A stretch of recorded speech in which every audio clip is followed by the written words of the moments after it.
Sud Radio, le coup de cœur des libraires. Valérie Expert, Gérard Collard. C'est le foutoir. C'est le foutoir. Bonjour Gérard, ça commence bien. Oui, j'ai des fiches partout, je ne sais pas pourquoi j'en fais, je les regarde pas.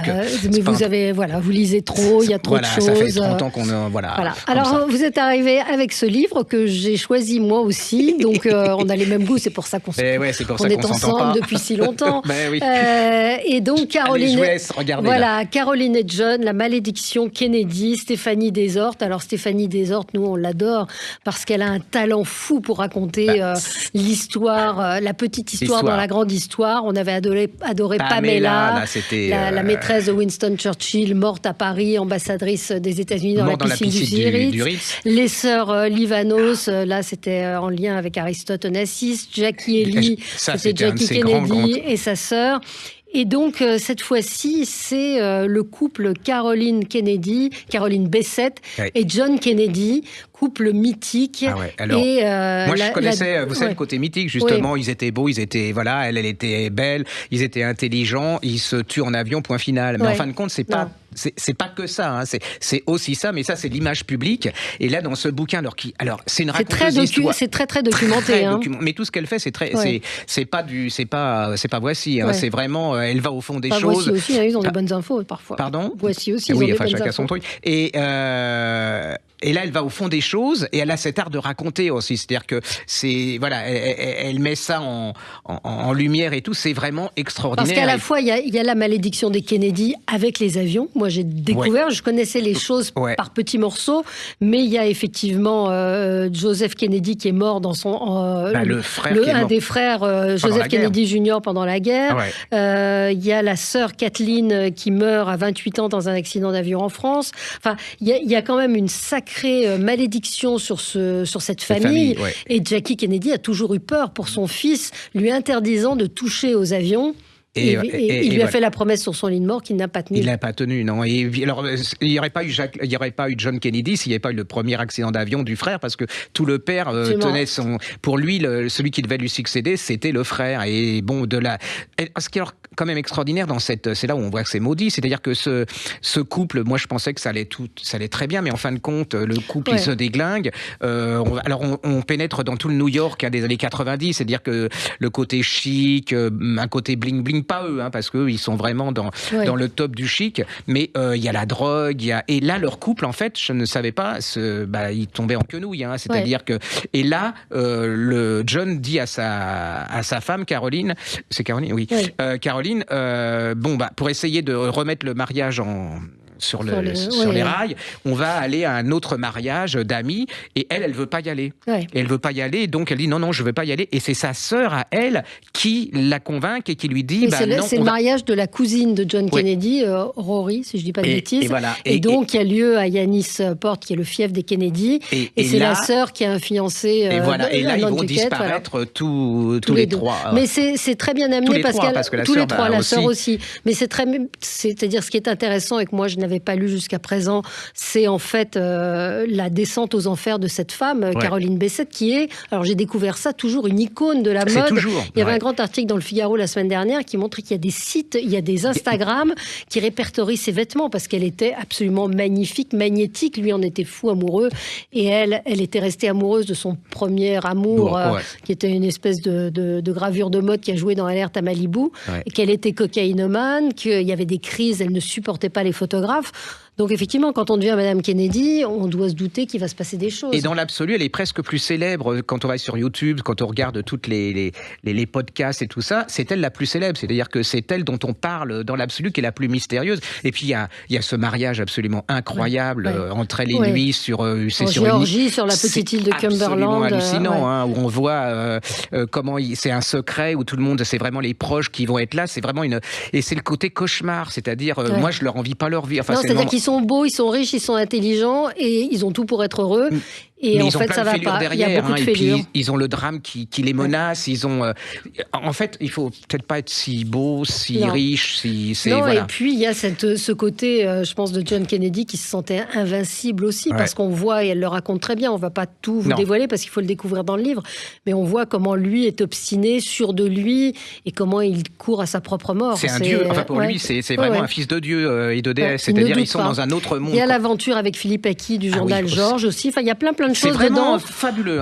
Moi, je l'ai lu, je me suis pas arrêtée une seule fois. On était pareil, on n'était pas ensemble. Ça s'appelle Caroline et John. C'est la malédiction des Kennedy, la malédiction Kennedy, Stéphanie Desor, et c'est aux éditions Albin Michel. C'est vraiment, allez-y, si vous voulez vous détendre et puis apprendre quelque chose. Moi, j'aime bien les raconteuses d'histoire. Et puis, il y en a un deuxième, parce que moi, j'adore, je suis fascinée aussi par la vie des Kennedy. Et puis, il y en a un deuxième qui vient de paraître. Là, c'est la cuisinière des Kennedy. Mon avis, c'est le succès de l'année, ça. Où je me trompe, mais ça va être quelque chose. Si vous passez à côté de ça, pour moi, ça va être le chouchou de. Elle s'appelle Valérie Patureau. C'est aux éditions Les Escales. Vous êtes plus doué pour moi pour le montrer. Il y a cette photo magnifique. Là, c'est Ted Kennedy qui porte un gâteau au chocolat. Et alors, cette femme, déjà, c'est une très, très bonne écrivaine. Elle avait fait un premier roman qui était absolument merveilleusement écrit. Et donc, ça fait encore un intérêt de plus dans le livre. C'est-à-dire que c'est pas une biographie. C'est pas elle raconte pas. C'est vraiment elle utilise son talent d'écrivain pour nous donner encore plus de plaisir à cette lecture. Alors, ça commence, j'adore, c'est un petit dans la Drôme, on est dans un petit cimetière avec une vieille dame qui elle vient de mourir, elle veut être enterrée, mais avec son tablier de cuisine. Vous vous demandez pourquoi, qui elle est, voilà. Et puis on arrive au cimetière, et là, sur la tombe, il y a quelques fleurs et tout, et il y a une immense gerbe blanche avec des étoiles et avec merci, les remerciements de la famille Kennedy. Et là, vous vous demandez, mais pourquoi ? Et là, vous allez découvrir une des femmes absolument incroyables, c'est-à-dire que c'est une pupille de la nation. On est en 1907 dans la Drôme, elle est abandonnée au pied d'une église, elle est récupérée par le prêtre. Alors commence une vie absolument, elle va de famille en famille. Elle a une chose aussi, c'est qu'elle adore la cuisine. Et elle a une volonté absolument incroyable. Et de peu à peu, elle va se battre. Alors, dedans aussi, il y a une description de la Provence des années 1920, 1930, qui est incroyable. Vous y êtes dedans. C'est mythique, c'est culte. Et puis, au fur et à mesure, alors, elle va être déjà cuisinière chez Berlier. Alors, Berlier, pour l'époque, c'est une immense famille. Les camions, c'est eux qui sont vraiment, les plus grands bourgeois et parmi les plus grandes richesses, les plus riches de France. Et de là, elle va aller, alors elle va apprendre la cuisine, elle va aller à Lyon, je sais pas vous. Et alors, vous allez cette petite brune femme, elle va être cuisinière chez ces gens, puis après elle va être cuisinière chez Camus, vous imaginez, elle va être cuisinière chez Gallimard, et puis de fil en aiguille, alors aussi c'est une féministe, c'est-à-dire qu'elle ne va pas se cantonner au rôle de mère. Vous savez, il y a beaucoup de femmes, ils ont une fille, et puis ils vont sacrifier toute leur vie, même leur désir. Elle non, elle va un peu sacrifier la vie de sa fille, et elle va partir, vous allez découvrir pourquoi, aux États-Unis, et là elle va tomber chez les Kennedy. Alors Ted Kennedy. Oui. Et elle va être alors à la fois une cuisinière, elle va faire partie de la famille. Vous allez découvrir elle va continuer à faire des gâteaux et des choses quand John Kennedy va être élu. On va lui dire mais écoutez, voilà. Et elle va être aussi la nounou en quelque sorte. Vous savez, il y avait ce petit garçon qui était malade et tout. Elle va l'accompagner jusqu'au bout. C'est la petite histoire dans la grande histoire. Puis alors c'est comme les autres. C'est par rapport au livre précédent. En fait, derrière cette image d'Épinal, vous allez découvrir ces gens. C'est les Kennedy au quotidien. Et c'est des gens. Alors moi, ça me gonflait un peu cette image un peu. Voilà. Et vous vous rendez compte qu'en fait, c'est aussi des gens comme les autres. C'est un livre bouleversant. Alors vous avez à la fin en plus des recettes. Des recettes, oui, ça c'est absolument génial. Moi, je peux pas, parce que si je commence à faire ça, c'est absolument dramatique. Mais vous avez plein de petites recettes qu'elle faisait au Kennedy. C'est facile. La bombine, c'est des ragoûts de pommes de terre. Au lieu de mettre des boulettes de viande, on fait revenir du lard en petits morceaux ou des hautes côtes d'agneau et le bouquet garni. C'est un livre fabuleux. J'ai adoré. Et alors, je vois, il y a des photos à l'intérieur et il y a aussi les échanges avec Rose Kennedy qui lui dit que tout va bien, qu'elle adore ce qu'elle fait, elle lui souhaite ses vœux. Et c'est une femme extraordinaire, et comme je le disais tout à l'heure, c'est-à-dire que c'est une féministe à sa manière. C'est-à-dire, et entre Rose Kennedy et elle, enfin, il y a plein vous allez découvrir un personnage, mais absolument incroyable. Vous allez découvrir une histoire, parce qu'elle couvre, elle va partir, à la fin, elle va retourner dans son petit village. C'est génial. Si vous passez à côté de ça sert à rien qu'on fasse une émission comme la nôtre, parce que allez vous préciser sur le Dicker ou sur le Musso, j'ai rien contre, mais là vous avez quelque chose d'original, de détendant, vous allez apprendre plein de choses, vous allez découvrir une femme incroyable. Ça me donnait envie d'aller sur sa tombe, vous voyez, alors que je suis pas le genre, et j'ai vraiment adoré. La cuisinière des Kennedy, j'ai commencé à le lire et je me régale, c'est le cas de le dire. Valérie Patureau, et c'est aux éditions Les Escales, et effectivement c'est des livres qui vous emportent, celui de Stéphanie Desor aussi. Et ça restera, c'est-à-dire que c'est des livres références quelque part à leur manière. Un mot tout de même sur le Dicker, parce que je me suis fait engueuler en disant oui, mais pourquoi nanana. Oui, ils n'ont pas besoin de nous ces livres-là, et en même temps, moi j'ai lu le dernier Dicker et ça fonctionne bien. Et je voyais un journaliste qui disait j'ai lu pour la première fois le livre de Guillaume Musso, ça marche bien. J'ai passé un bon moment, et moi le Joël Dicker, oui, je l'ai pas lâché non plus parce qu'il a une vraie technique du cliffhanger, c'est-à-dire à la fin de chaque chapitre, il se passe un truc et vous avez envie de tourner les pages. Donc oui, il en faut pour tout le monde. Il faut que tout le monde. Et à partir du moment où vous vous faites plaisir en lisant, c'est gagné. C'est le principal. Mais c'est pas nous dans notre émission. Je veux dire, il y a tellement de gens, ils en parlent partout. Il y a toutes les pages. Ils n'ont pas besoin de nous. C'était dans ce sens-là. C'était pas de dire du mal du Joël Dicker, qui lui, bien au contraire, je trouve, ça s'appelle Un animal sauvage. C'est un livre qui fonctionne extrêmement bien. Moi, je me suis fait assassiner parce qu'on avait découvert, mais vous aussi, on avait défendu Musso en disant que voilà, je regrette rien, et je considère que Musso, à sa manière, il rend énormément de service à la littérature, enfin au livre et à la littérature. On va marquer une pause, on se retrouve dans un instant, on a plein d'autres livres. Sud Radio, le coup de cœur des libraires. Valérie Expert, Gérard Collard. Alors Gérard, vous me permettez de... Est-ce que vous avez fait du skateboard ? Oui, une fois, mais j'ai atterri dans les géraniums de ma belle-mère et je n'en ai jamais refait parce que ça a été douloureux comme dirait l'autre. Art of Skate, l'histoire d'une culture urbaine. Vous savez que le skateboard va être discipline olympique. Oui. C'est un beau livre qui paraît chez Gallimard dans la collection alternative. Sylvie Barco, Philippe Dangean et Stéphane Madoff. Alors, ils vous plongent littéralement dans cette culture, parce que c'est pas qu'une planche à roulettes. Il y a une vraie culture autour du skateboard. Ça a commencé dans les années 60. Donc, c'est une iconographie magnifique dans le livre. Et puis Sylvie Barco, qui est photographe et qui a contribué au livre, elle s'est intéressée à tout cet univers des skateparks, entre autres, et puis de ces planches qui sont décorées aujourd'hui de façon... fabuleux, c'est des artistes incroyables. Donc vous allez tout découvrir sur ce que c'est que le skateboard, et surtout sur cette culture. Il y a les chaussures de skate, les Vans, donc les skateurs, là où ils vont, et c'est vrai que c'est un phénomène à découvrir, et ce livre, en tout cas, pour les amateurs ou ceux qui ne connaissent pas, c'est vraiment à découvrir. Je peux lancer un appel, parce que moi, j'adore le curling. Alors, si quelqu'un pouvait faire un livre sur l'histoire du curling, j'adore le ballet, le gars qui chauffe ça, je peux rester des heures. Je crois que ça doit être le seul sport pour lequel, devant la télé, je peux rester des heures. Alors, s'il y avait quelqu'un qui pouvait me faire un petit livre sur la philosophie du curling... Je ne sais pas s'il y a un phénomène de société... On va lancer on va lancer le mouvement. Et pour rester dans les livres cultes, enfin dans les sports cultes, alors ça vient de paraître, je ne savais pas du tout, c'est de Jack London, ça s'appelle Les joies du surf. C'est un tout petit livre. C'est pas concerté, parce que ça a un rapport avec le surf aussi, le skate. Absolument, on retrouve la notion de planche aussi. Oui, de planche, de Californie, on squattait sur des vagues, on skatait sur des vagues de béton, c'est ce qu'ils disent dans le livre. On n'a rien dit, ils n'étaient pas au courant. Et donc ce petit bouquin, alors moi je ne suis pas surfeur du tout, puis moi déjà dans ma baignoire j'ai peur de couler, donc, et là... il est avec sa femme, ils ont un grand bateau, ils s'arrêtent à Hawaï en 1900 et quelques, et ils vont découvrir le surf à travers des maîtres du surf, et c'est surtout une philosophie de vie, c'est pareil un peu comme ça, c'est-à-dire que vous savez, notre époque, on est quand il y a un problème, on rentre dedans, et lui il apprend qu'en fait une vague, il décrit ce que c'est qu'une vague, et qu'il faut l'apprendre avec souplesse, avec être plutôt simple, écouter la vague, c'est absolument magnifique. Ça s'appelle Les joies du surf de Jack London, c'est chez Rivage Post, c'est tout petit, ça vaut 6,90, et alors si vous êtes skateur, vous êtes surfeur et tout ça, c'est indispensable, parce que je suis sûr que vous connaissez pas du tout. Et si vous n'êtes pas skateur, vous aimez la poésie de Jack London et tout, c'est un incontournable du maître. Très bien. Je voulais vous parler de ce livre, Mangeuse, histoire de celles qui dévorent, savourent ou se privent à l'excès. Alors, c'est Lorraine Malka qui a écrit ce livre dans une collection qui s'appelle Genre.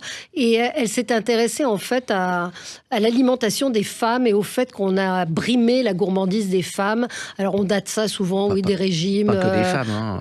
Oui, c'est ce qu'elle dit aussi. Il y a des hommes qui disent, mais il n'y a pas que les femmes. Mais c'est vrai qu'il y a quand même une culture autour de l'alimentation des femmes qui fait qu'on a peur de grossir, qu'il ne faut pas trop se nourrir. Donc, elle a enquêté et elle se pose la question, comment est-ce qu'on a déréglé l'appétit des femmes? Elle explique aussi les mouvements féministes qui sont en train de changer un peu la donne. C'est un livre que j'ai trouvé absolument passionnant sur la différence. Effectivement, vous voyez, dans ce chapitre-là, ça c'était passionnant.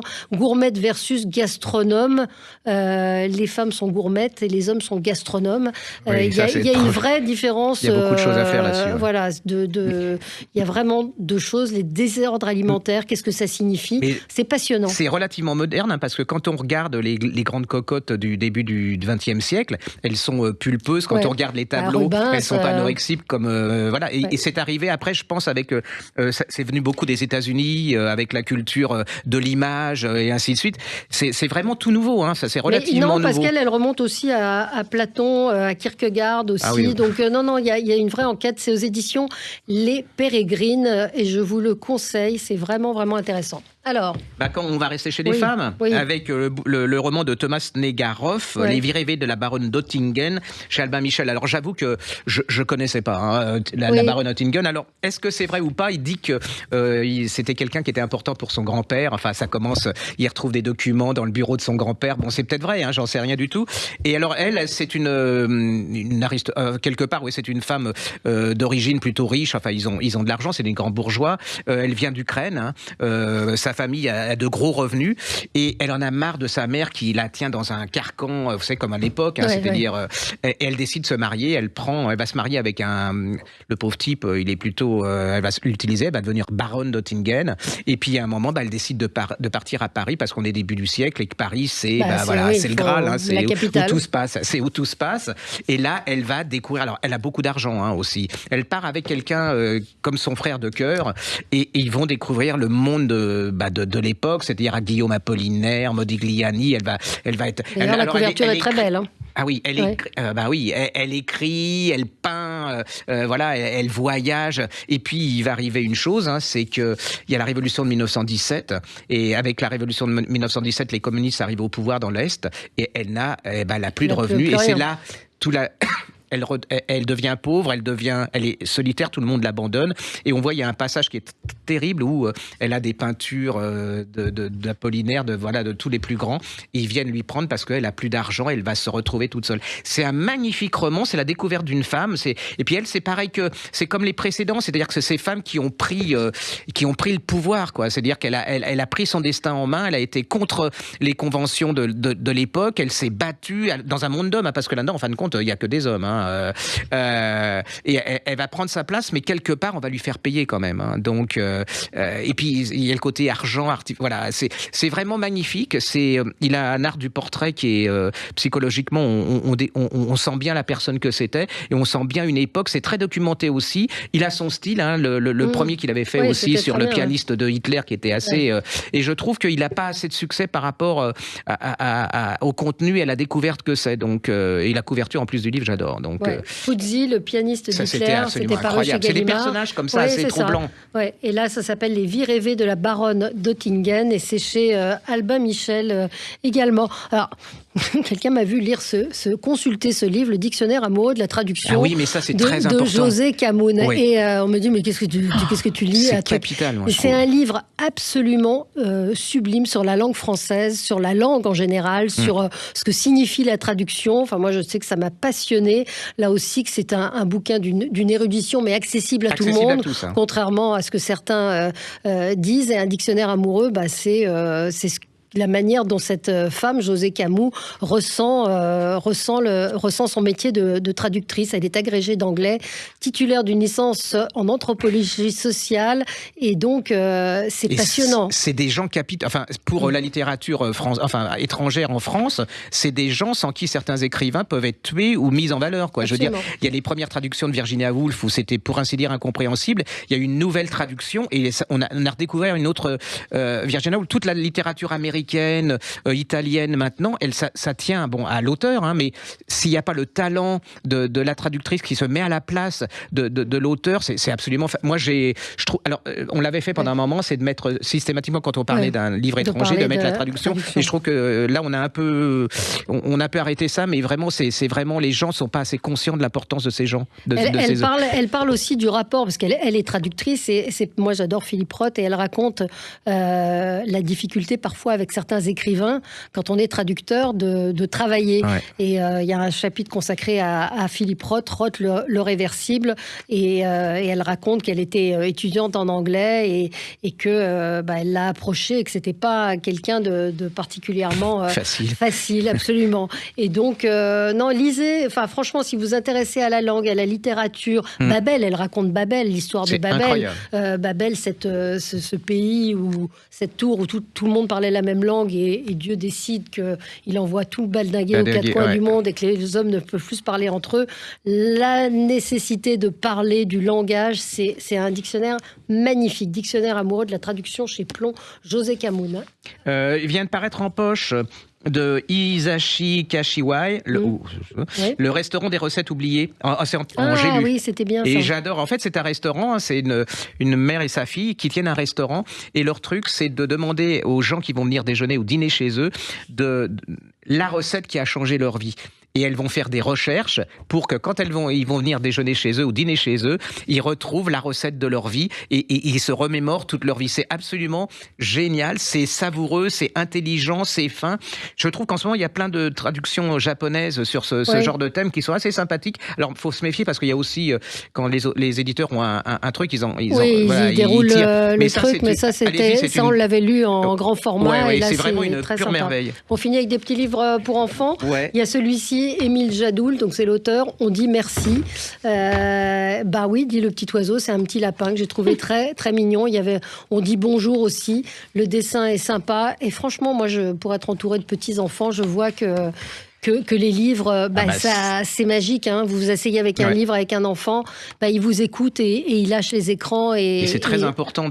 C'est le rôle des parents, hein, c'est-à-dire, c'est très important. Ça, c'est chez Pastel, et voilà, pourquoi il faut dire merci. Et puis, du même auteur, il y avait eu On dit bonjour, parce que c'est pas toujours évident. Non, et là, j'en ai un, c'est Comment faire apparaître un dragon. De Coralie Ramon. Trop génial. Et alors, ça, c'est génial, génial. Que, en fait, je vous laisse l'ouvrir un peu pour le montrer. On est en podcast, regardez les podcasts. Et alors, c'est une petite fille, elle décide de faire apparaître un dragon, alors elle en fait des tonnes et des tonnes, des bêtises et des bêtises.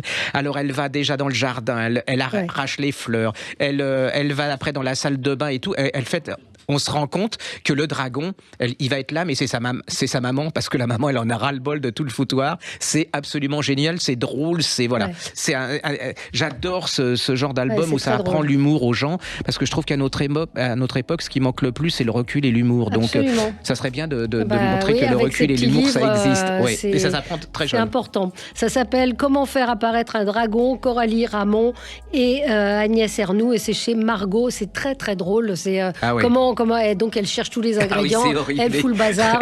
Le dragon n'est pas celui qu'on pensait. Merci à vous, Gérard. On se retrouve la semaine prochaine. Très bonne semaine. Sud Radio, le coup de cœur des libraires. Valérie Expert, Gérard Collard.